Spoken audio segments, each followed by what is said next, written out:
যুবদল কর্তৃক আয়োজিত মোহাম্মদপুর থানা যুবদল অন্তর্গত 29 নং ওয়ার্ডের আজকে এই কর্মী সভা সভাপতি মোহাম্মদ জাহিদুল ইসলাম আজকের এই কর্মী সভায় সঞ্চালনা করছেন মোহাম্মদ আলামিন। আজকের এই কর্মী সভার প্রধান বক্তা হিসেবে উপস্থিত আছেন ঢাকা মহানগর উত্তর যুবদলের সিনিয়র যুগ্ম আহ্বায়ক মনিরুল ইসলাম স্বপন। আজকের এই কর্মী সভার বিশেষ অতিথি হিসেবে উপস্থিত আছেন ঢাকা মহানগর উত্তর যুবদলের যুগ্ম আহ্বায়ক তিতুমির কলেজের সাবেক সভাপতি তসলিম হাসান মাসুম। আজকের এই কর্মী সভার বিশেষ অতিথি হিসেবে উপস্থিত আছেন ঢাকা মহানগর উত্তর যুবদলের যুগ্ম আহ্বায়ক বাংলা কলেজের সাবেক সাধারণ সম্পাদক আবুল হোসেন টিটু। আজকের এই কর্মী সভায় উপস্থিত আছেন ঢাকা মহানগর উত্তর যুবদলের সাবেক আহ্বায়ক কমিটির সদস্য মোহাম্মদ জুনাস, মোহাম্মদ বিলাল হোসেন, মোহাম্মদ সেলিম, মোহাম্মদ কামরুল ইসলাম, মোহাম্মদ মামুন মোল্লা, মোহাম্মদ সিদ্দিক সহ আজকের এই কর্মী সভার উপস্থিত আছেন মোহাম্মদপুর থানার সাবেক সাধারণ সম্পাদক শুক্কুর আলমিন। উপস্থিত আছেন মোহাম্মদপুর থানার সাবেক সদস্য মোহাম্মদ শফিউল্লাহ লিটন। উপস্থিত আছেন সাবেক সাংগঠনিক সম্পাদক আইয়ুব আলী। উপস্থিত আছেন আমির আরিফ হোসেন রবি। উপস্থিত আছেন সাবেক মোহাম্মদপুর থানার সাবেক ছাত্র দলের সভাপতি মাজারুল ইসলাম রাসেল সহ বিভিন্ন থানা থেকে তেজগাঁ থানার যুব দলের আহ্বায়ক জালাল মোল্লা। উপস্থিত আছেন বাড্ডা থানা বাবুল, শেরে বাংলার বাবু সহ আমার সামনে উপবিষ্ট নেতৃবৃন্দ যারা উপস্থিত আছে সকলকে জানাই ঢাকা মহানগর উত্তর যুব দলের তরফ থেকে আন্তরিক শুভেচ্ছা ও অভিনন্দন। প্রিয় নেতৃবৃন্দ, প্রায় 2 ঘন্টা অধিক সময় ধরে আপনাদের বক্তব্য শুনছি।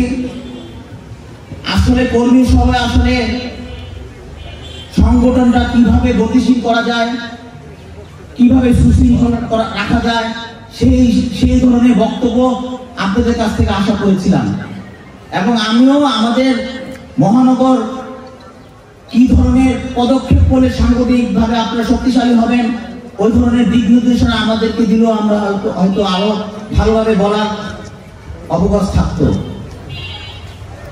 আমার যুগ্ম আহ্বায়ক আবুল হোসেন টিটু একটা কথা বলেছেন যে কমিটি দেওয়ার ক্ষেত্রে কমিটি যখন হয় তখন অনেক ভুলভ্রান্তি থাকে। আপনারা যখন কোনো দায়িত্ব পালন করবেন, থানার প্রেসিডেন্ট সেক্রেটারি দায়িত্ব পালন করবেন বা মহানগরে যখন আপনার দায়িত্ব আসবেন পালন করবেন তখন সব কমিটি যে ভালো হবে তা না, কিছু কমিটিও একটু উল্টাপাল্টা হয়ে যায়। আজকে আপনার এই এক সদস্য বিশিষ্ট আহ্বায়ক কমিটির আজকে আপনাদের এই কর্মী সভায় মাত্র 16 জন উপস্থিত পেলাম। খুবই দুঃখজনক। আপনাদের আহ্বায়ক কমিটির আহ্বায়ক জাহিদুল ইসলাম বলেছেন যে তার সেই ওয়ার্ডের আহ্বায়ককে সে অনেককে চিনে না। আমরা ঢাকা মহানগর উত্তর যুবদল এমন কোন দায়ভার নিব না যে এমন কোন কমিটি দিব না যাকে আমি আহ্বায়ক বানাবো, যাকে আমি থানার প্রেসিডেন্ট বানাবো, কিংবা কনভেনর বানাবো বা সাধারণ সম্পাদক বানাবো বা সদস্য সচিব বানাবো, তার নেতা কর্মীকে সে চিনবে না এমন কোন কমিটি আমরা। আজকে আপনারা বলছেন যে আপনারা অনেককে চিনেন না, সারা জীবন আমরা এই পোস্টে থাকবো না। আজকে আমি মহানগরের সদস্য সচিবের দায়িত্ব পালন করছি, আজকে সদস্য সচিবের প্রধান অতিথি দায়িত্ব পালন করছি, কালকে আরেকজন দায়িত্ব পালন করবে, কালকে আপনার আরেকজনকে নিয়ে সমালোচনা করবেন। সমালোচনা ভাই করবেন না, কারণ আজকে আপনি এই জায়গা আছেন, কালকে কিন্তু আপনারা আমার এই জায়গায় আসতে পারেন। কখনো কেউ কখনো কোনো নেতা ইচ্ছা করে সে পরবর্তী নেতৃবৃন্দ যে তার উপর দায়িত্ব আমাকে ইচ্ছা করে কেউ করে না, কেউই করে না, কোনো নেতা করবে না। আমার সাবেক মহানগরের যে নেতৃবৃন্দ, আমরা তো তাদের আন্ডারে ছিলাম, তাদের আন্ডারে রাজনীতি করেছি না, ইচ্ছা করে কেউ করে না, হয়ে যায়। এগুলি অনেক ক্ষেত্রে হয়ে যায়। আপনারা নিয়ে আসেন, আপনারা নিয়ে এসে পরিচয় করে দেন যে ভাই এই ছেলেটা চাই কি এর সাথে আপনার সাথে থাকবে। দেখা যায় যে সে দায়িত্ব পাওয়ার পর সে অনেক পরিশ্রম করলো, অনেক সাংগঠনিক কাজ করলো, তখন দেখেই তো কমিটি দিয়ে দেয়। পরবর্তী কমিটি দেখার পর কিছু সে উধাও হয়ে যায়। এরকম হয় না? হয়, অনেক ক্ষেত্রে হয়। সব কমিটি যে ভালো হবে তা না, কিন্তু কমিটি দেখে শুনে করতে হয়, দেখে শুনে করতে। এই যে 31 সদস্য বিশিষ্ট কমিটি 16 জন পেলাম, যুগ্ম আহ্বায়ক নাই, তাদেরকে আমরা অব্যাহতি দিব। যারা নাই তাদেরকে অব্যাহতি দেওয়া হবে, আমি এটা ঘোষণা করে দিলাম। যারা নাই নাম ধরে ধরে অব্যাহতি দেওয়া হবে। আর যারা আছে তো আছেই। কর্মী সবাই উপস্থিত থাকে না, এবং আপনাদের ওয়ার্ডের কর্মী সভা 29 নং ওয়ার্ডের 31 সদস্য কমিটির যে সাহিত্য ধারা কথা, যারা প্রত্যাশী, যারা চেয়েছিল পায় নাই, তারা সব থাকার কথা ছিল না? ছিল। অথচ কমিটি লোকই আমি পাই না, কিভাবে সংগঠন চলবে? আমাদেরকে বিএনপির ভারপ্রাপ্ত চেয়ারম্যান দায়িত্ব দিয়েছে সুসংগঠিত করার জন্য। একেবারে কমিটিটা, এই লড়াই তো শেষ লড়াই না। আমাদের লড়াই কি শেষ হয়েছে? শেষ হয় নাই। এখনো দেখেন হাসিনা ইন্ডিয়া বসে বসে ষড়যন্ত্রে লিপ্ত হচ্ছে। এই যে রিকশা লীগ, এই যে ভুয়া লীগ, এই যে আনসার লীগ, ওই যে ইস্তেমাতে 7 জন মারা গেছে, ওই লীগেরই অংশ। তারা বিভিন্ন জায়গায় ঢুকে অরাজকতা করতেছে, দুষ্কৃতকারী করতেছে। এই যে মোহাম্মদপুর থানা, একজন বলল যে মোহাম্মদপুর থানা বাংলাদেশের রাজধানী ঢাকা, ঢাকার রাজধানী মোহাম্মদপুর। এটা আপনারা হয়তো মানতে পারেন, কিন্তু মোহাম্মদপুর থানা একটা ঐতিহ্যবাহী থানা, এটা তো ঠিক, অনেক পুরান থানা, তাই না? কিন্তু টিভি খুললে, টিভি নিচে যা দেখি, এটা কি ঠিক?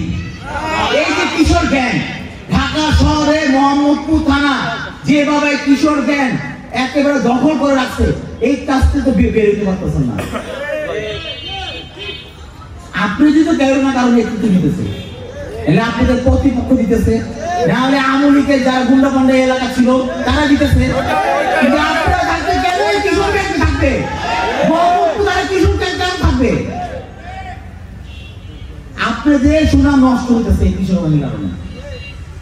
সেনাবাহিনী রাতভর তল্লাশি চালায় মোহাম্মদপুর। খুব ভালো লাগে দেখতে না? মোহাম্মদপুর থানা আসতেছে, মোহাম্মদপুর থানা বারবার টিভি নিচে আসতেছে, মোহাম্মদপুর থানা এই হচ্ছে, ও হচ্ছে, এই কোবা হচ্ছে। ওই যে এক ভাই আমার পিছে কোবায় কিছু আনতে পারে, আমিনুল একটা কোর যদি তার ভাইয়ের ঘাড়ে পড়তো, ওই যে ছেলেটা একটা কোর যদি ঘাড়ে পড়তো, সে শেষ। এই কিশোর গ্যাং প্রতিহত করতে পারেন না আপনারা? এই কিশোর গ্যাং প্রতিহত করতে হবে যদি মোহাম্মদপুর থানা রাজনীতি করতে চান। এই কিশোর গ্যাং আপনাদেরকে শেষ করে দিচ্ছে, কিছু বুঝে না, যাও ছুরি নিয়ে রাস্তাটা হাঁটে। খুব খারাপ পরিস্থিতি। সাংবাদিকরা আপনাদের এই টিভি সাংবাদিক যারা আছে, টিভিটা খুব ভালো চোখে দেখে না, ভারপ্রাপ্ত চেয়ারম্যান ভালো চোখে দেখে না। কিশোরী মোহাম্মদপুরে কিশোর গ্যাং, কিশোরী। আপনাদের এই কিশোর গ্যাংয়ের প্রতিহত করতে হবে। যারা হাইব্রিড, এই হাইব্রিডদের কাছ থেকে আপনাদের দূরে থাকতে হবে। আপনাদের রাজনীতি হাইব্রিডটা শেষ করে ফেলবে। বিএনপি ভারপ্রাপ্ত চেয়ারম্যান হাইব্রিডদের জন্য কোচিং হুঁশিয়ারি দিয়ে বলেছেন। কিন্তু আপনারা দীর্ঘ 16 বছর যাবৎ এই স্বৈরাচারী সরকারের গুম, খুন, বিচার বহির্ভূত হত্যাকাণ্ড, মামলা, হামলা, নিপীড়ন, নির্যাতন সহ্য করে এই সংগঠন করেছেন। আপনারা পল্টনে গিয়ে বৃষ্টিতে ভিজে রোদ্রের শুকিয়ে প্রোগ্রাম করেছেন না? অনেক করেছেন।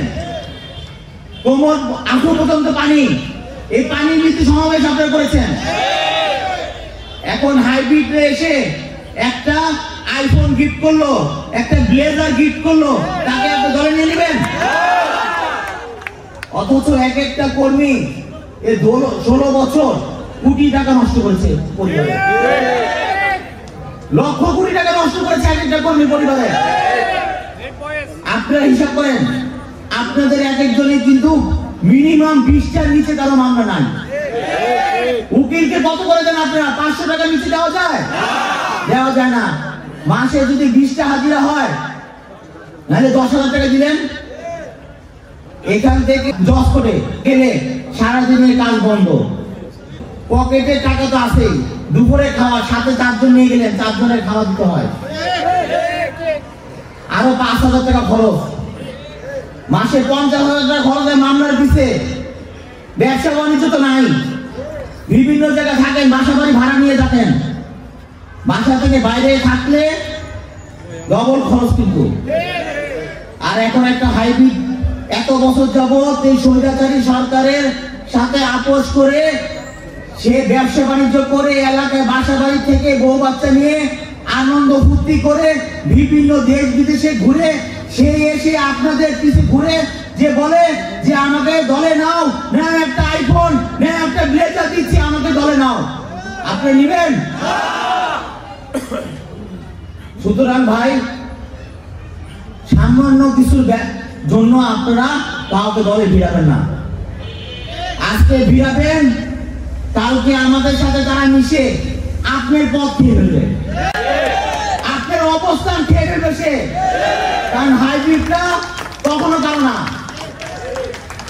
আজকে আপনার, কালকে তার।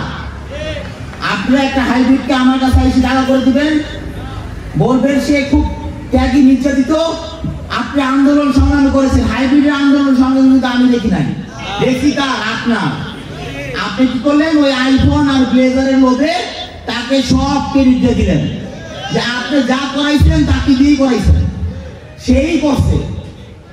সুতরাং যখন আমাদের কাছে ভিড়ে দিবেন, তখন আমি তাকে গ্রহণযোগ্যতা মনে করবো, আপনাকে না, যে একই আমার দরকার, যেহেতু সে রাজপথে থাকে। ঠিক কিনা বলেন? মোহাম্মদপুর থানার 5টা ওয়ার্ড সুসংগঠিত করতে হবে। আপনাদের নিজেদের ভিতরে সব ভেদাভেদ ভুলে নিজেদেরকে ঐক্যবদ্ধ থেকে সামনে আরো লড়াই আছে আমাদের। কিন্তু 16 বছরের যে লড়াইয়ের জন্য আমাদের বিএনপির ভারপ্রাপ্ত চেয়ারম্যান, আমাদের দেশ নেত্রী বেগম খালেদা জিয়া, যিনি একেবারে গণতন্ত্রের জন্য লড়াই করতে গিয়ে সে ইচ্ছা করতে শুরু করে তাকে আপসী নেত্রী বলা হয়, গণতন্ত্রের মা জননী যাকে বলা হয়। সে কিন্তু আপনাদের জন্য, আমাদের জন্য, এই দেশের মানুষের জন্য সে কিন্তু এই নির্জন কারাগারে বন্দিশালা থেকে যে কারাগার ভোগ করেছে। কিন্তু জাদুঘর ডিক্লেয়ার দেওয়ার পরও তাকে ওই নির্জন কারাগারে একা একটা জেলে রেখেছে, যে জেলে আপনারা 10 জন নিয়ে থাকার ক্ষমতা রাখতেন না, তাকে একা রেখেছিল ওখানে। কোনো কিছু ভুলে যায় না ভাই। এই স্বৈরাচারী সরকার যে পরিমাণ নিপীড়ন নির্যাতন আমাদের নেতা কর্মীদের উপর করেছে, সে ক্ষমতা আঁকড়ে ধরার জন্য বাইতুল মোকাররমে কাউন্সিল করেছে না? হ্যাঁ, আবার সে হেজাব করে টপসি গনে আবার মানুষের কাছে ভোট চেয়েছে। একেবারে ক্ষমতা ধরার জন্য, ক্ষমতা আঁকড়ে রাখার জন্য বাইতুল মোকাররমে কাউন্সিল কইরা হেফাজত ইসলাম বিএনপি নামে সে অপপ্রচার চালাইছে তো। সে বারবার কি বলছে? সে তার ক্ষমতা চায় না। হেলিকপ্টার দিয়ে গুলি করেছে জনগণের উপর। ঢাকা শহরে সব জায়গায় সে হেলিকপ্টার দিয়ে গুলি করেছে, যে আন্দোলন দমানোর জন্য ছাত্র জনতাকে হত্যা করেছে। বাচ্চা যে মার করেছিল বারান্দায়, তার গুলি ফেট করে ঘাটের মধ্যে গেছে। এই স্বৈরাচারী সরকার কাউকে সাথ দেয় নাই ক্ষমতা আঁকড়ে ধরার জন্য। সুতরাং সে এখনো কিন্তু বন্দি পাকায় আছে। সে বাংলাদেশে যে কোনো মূল্য এই জনগণকে শান্তি দিবে না। এই দেশের জনগণকে কিন্তু সে ভালোবাসে না। যদি ভালোবাসতো সে এই পরিমাণ স্বৈরাচার সে হতো না, প্রতিহিংসা পরায়ণ সে রাজনীতিটা করতো না। আজকে তার দল কোথায়? 16 বছর আঁকড়ে ধরে স্বৈরা শাসক ক্ষমতা জনগণের উপরে চালিয়ে আজকে তার একটা নেতা কর্মী ওপেন হাইটে যেতে রাস্তাঘাটে পারে না। কেন? সে শেষ করে ফেলছে তার দল সে নিজে ধ্বংস করে ফেলছে। ওই যে ইয়াতে কয়দিন আগে দেখলাম যে কোন কবরস্থানে গিয়া স্লোগান দেয় এই ছাত্রলীগরা, মানে এমন ভাবে স্লোগান দেয় যে পাশের জন্য শুনলে ভয় পাবে। কি পরিমাণ নৈরাজ্য তারা চালাইছে যে ভয় পায় তারা। আমাদের অবস্থা কি হয়েছিল? আমরা 16 বছর নিপীড়ন নির্যাতন, আমাদের নেতা কর্মীরা গুম খুনে নির্যাতন হওয়ার পর আমরা তো ওপেন রাস্তাঘাটে ঘুরছি, আমরা সমাবেশ করছি, আন্দোলন করছি, রাত্রেবেলা গিয়ে আবার গিয়ে বাচ্চার সাথে দেখা করছি না?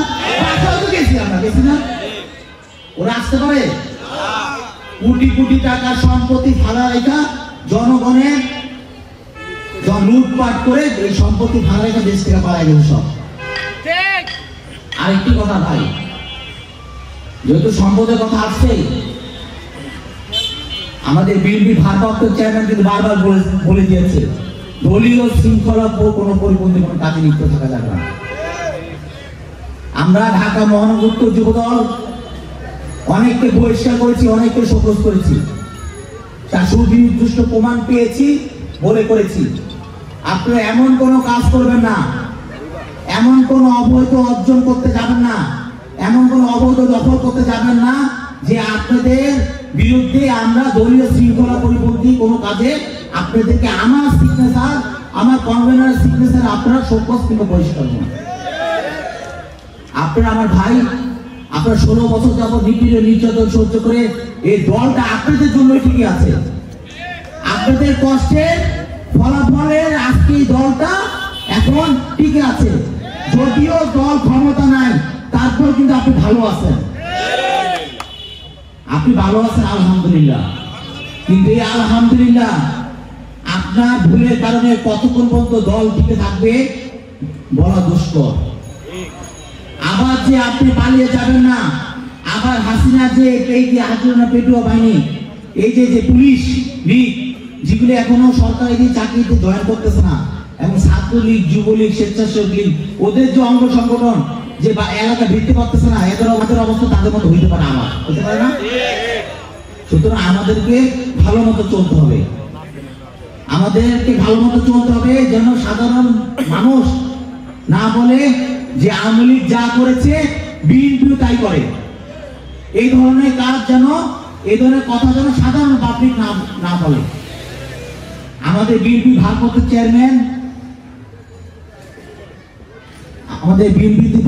চেয়ারম্যান, একটি দফা ঘোষণা করেছে দেশকে সংস্কার করার জন্য। দেশকে সংস্কার করার জন্য একটি দফা করেছে এই বইটা আপনাদের কাছে পৌঁছে দেওয়া হবে। এই বইটা আপনারা পুঙ্খানুপুঙ্খভাবে পড়বেন, এবং সাধারণ পাবলিক যারা আছে, যারা সাধারণ পাবলিক বাসা বাড়িতে গিয়ে উঠান বৈঠক করবেন।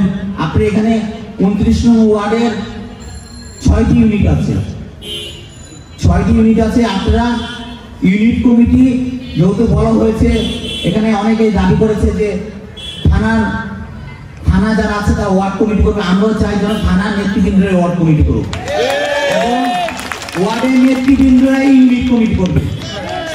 এবং আমরা মহানগর আগে যা করেছে ওই ব্যাপারটা ভুলে যান। আমরা থানার নেতৃবৃন্দ আন্ডারেই ওয়ার্ড কমিটি করব, এবং ওয়ার্ডের নেতৃবৃন্দ আন্ডারেই ইউনিট কমিটি করব। কিন্তু কোনো হাইব্রিডে আপনারা জায়গা করে দিবেন না। যে হাইব্রিডে আপনারা জায়গা করে দিবেন, সে যত বড় ত্যাগী নির্যাতিত হোক, আন্দোলন সময় থাকুক না কেন, তাদের পানিশমেন্ট কিন্তু আমরা দিব, সে যত বড় ত্যাগী হোক না কেন। আমার সাথে আন্দোলনে ছিল, আমি কি পরিমাণ আন্দোলন করছি আপনি দেখেছেন তো। আমি কিন্তু গুলি ভয় পাইনি, আমার সাথে আন্দোলন ছিল, আমি কিন্তু বহিষ্কার করেছি দলীয় শৃঙ্খলা পরিপন্থী কাজে। এখন আমি ঢাকা মহানগরে আন্দোলন করছি বলে সব লুটপাট করবো, সব আমার এটা দিতে হবে, আমার ওইটা দিতে হবে, এটা বলে কি হবে? এটা বললে কি সংগঠন আমাকে রাখবে? তাহলে আমাকে দায়িত্ব দিয়েছে কি? দায়িত্ব দিয়েছে আপনাদেরকে বোঝানোর জন্য, লুটপাট করার জন্য না তো। সুতরাং আপনাদেরকে যখন দায়িত্ব দিব, আপনারা আপনাদের নিজে ফ্রেশ থেকে, নিজে যখন ফ্রেশ থাকবেন তখন আরেকজনকে বুঝাতে পারবেন। আর যে নিজে ফ্রেশ থাকবে না, আপনাকে আরেকজন বুঝালে ওই নেতৃবৃন্দ আপনি চলে যাবেন, বলবে উল্টা পাল্টা কথা যে বুঝাইতে আসছে, নিজে ঠিক নেই। সুতরাং 6টি ইউনিট কমিটি আপনারা গঠন করবেন 29 নং ওয়ার্ডে আয়ত্তভুক্ত যে 6টি ইউনিট আছে ইউনিট কমিটি গঠন করবেন এবং ইউনিট কমিটি যাদেরকে করবেন তাদেরকে নিয়ে বিভিন্ন পাড়া মহল্লায় গিয়ে আপনি উঠান বৈঠক করবেন সাধারণ মানুষদের নিয়ে এই 31 দফা বোঝানোর জন্য। 31 দফার বই আমি এখানে আপনাদের থানার যে সাধারণ সম্পাদক সাবেক সাধারণ সম্পাদক শুক্রবার আমি লিটন আছে যারা আছে তাদেরকে আমি পৌঁছে দিব। 31 দফার সাধারণ পাবলিককে বোঝানোর চেষ্টা করবেন সাধারণ পাবলিক আগামী দেশ গড়ার দেশ কিভাবে করতে হয় বিএনপি ভাগ করতে চেয়ারম্যান কিভাবে দেশটা করতে চায় এইভাবে বোঝানোর চেষ্টা করবেন। সুতরাং নেতৃবৃন্দ আর কিছু বলবো না, আপনারা সবচেয়ে বড় কথা যে আপনারা নিজেরা মিল থাকবেন। এই মিল না থাকার কারণে এই স্বৈরাচারী সরকার গত 16 বছর যাবৎ মানুষকে এই দেশের মানুষকে আঁকড়ে ধরে রাখছিল। স্বৈরাচারী কোনটা দেশের মানুষের উপর চালাইছে এই নিজে আমাদের বিএনপি, যদি বিএনপি বলি যদি আমি বিএনপি করি বিএনপি নেতাকর্মীদের ভিতরে ঐক্য না থাকার কারণে। ঐক্য হলো সবচেয়ে বড়, নিজেদের ভিতরে ঐক্যটা তৈরি করে রাখতে হবে। নিজের ভিতরে ঐক্য রাখলে আর কেউ সুযোগ পাবে না। এই যে ইন্ডিয়া থেকে কয়েকদিন পর পর দিল্লি থেকে একটা ঘোষণা দেয় যে এই যে আঙুলি রাস্তা আছে ভুয়া ভুয়া সব ভুয়া।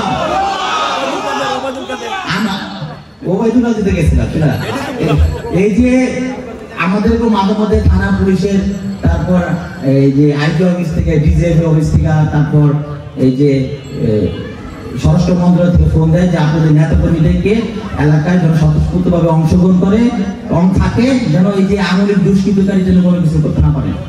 এসব ভুয়া, বুঝছেন? এই সব ভুয়া। হাসিনা মাঝে মধ্যে ফোন রেকর্ড প্রচার করে না, ইচ্ছে করে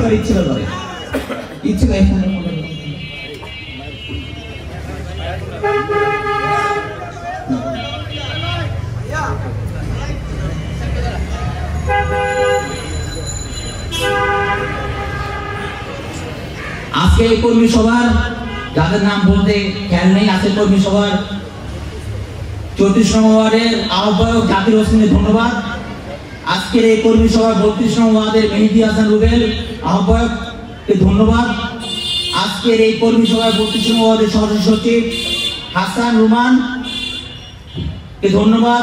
মোহাম্মদ ইব্রাহিম সদস্য সচিব 33 নং ওয়ার্ড, 31 নং ওয়ার্ডের মোহাম্মদ শাহালম আহ্বায়ক এবং নাসির সদস্য সচিবকে ঢাকা মহানগর উত্তর যুবদলের থেকে আন্তরিক শুভেচ্ছা অভিনন্দন। এবং যাদের